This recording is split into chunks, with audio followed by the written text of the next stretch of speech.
Hey guys, I'm trying to replace the shocks and the bomb stop on my 2006 Monroe H3.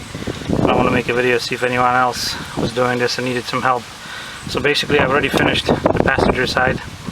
What you would need to remove is this bolt. You'll need 2 wrenches, one on each side.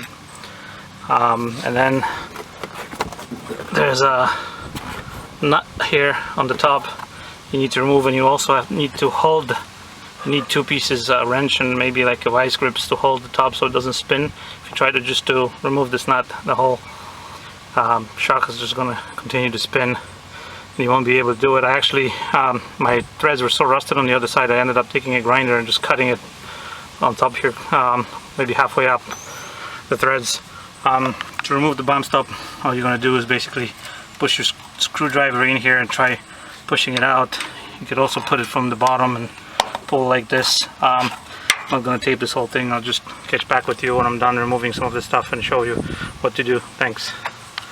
So as you can see, I've put in the new bomb stop, and basically what happens is there's these little 4 clips at each 90-degree angle. What I end up doing is it has a lip, the bomb stop on top. I end up putting it behind those little clips on the back end, and what happens is this thing is fairly thick, so it doesn't easily go in.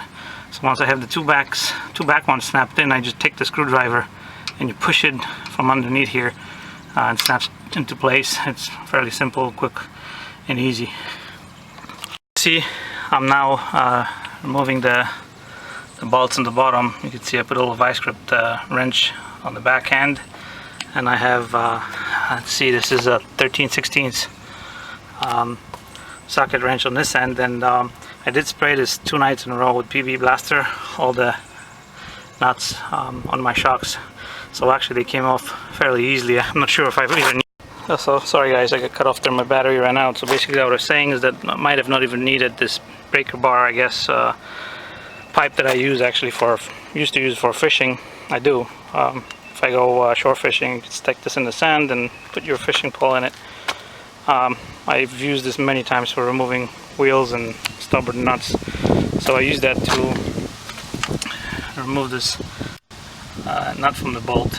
Probably didn't even need it, came off very easily. What I'll do now, show you to remove this.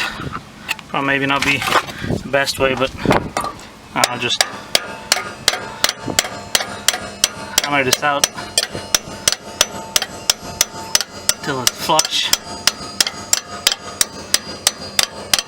and then I'll use a screwdriver against it to pull it all the way out. I'll catch back with you later. Okay guys, so I have the shock out, completely removed, and this is the new one, Monroe Reflex. Basically what you do is it comes with 2 washers and rubber bushings of some kind. Put the one washer on and the rubber bushing, then you'll put this through the hole here, and then you put the second rubber bushing and the second washer, which is right here on top, and then you attach the nut here. Basically you want to keep screwing the knot on until the bushing kind of starts to mushroom, comes past the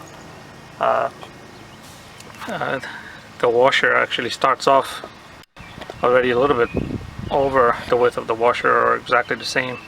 So you just want to keep tightening this until it starts to mushroom a little bit. At least that's what I've gathered from what I was able to find information online. You probably want to check in a couple weeks just to make sure it's attached correctly, it's not coming loose, but the amount of pressure that's being put on by these rubber bushings on, I don't think it'll be even possible for this nut to unwind itself. So I'll see you guys in a bit. Another thing worth mentioning is that more than likely when you put this new shock on, the hole in the shock and in your suspension and the arm here won't line up. At least that's what happened in both of mine. Basically what you need to do is you're going to put a jack. I do have a jack stand under the car there, but you put your jack here under this arm and raise it or lower it until the holes here line up, and you can just slide this right in. Actually, my other side, this ended up being way too short because I had it off the jack. This one I actually had it up a little already, so it was a lot less, but I just actually had it up too high, I'm sorry, and I had to lower it a little bit for this to line up, and it just slid right in. So you can see it's fairly loose. I'm just going to tighten this up.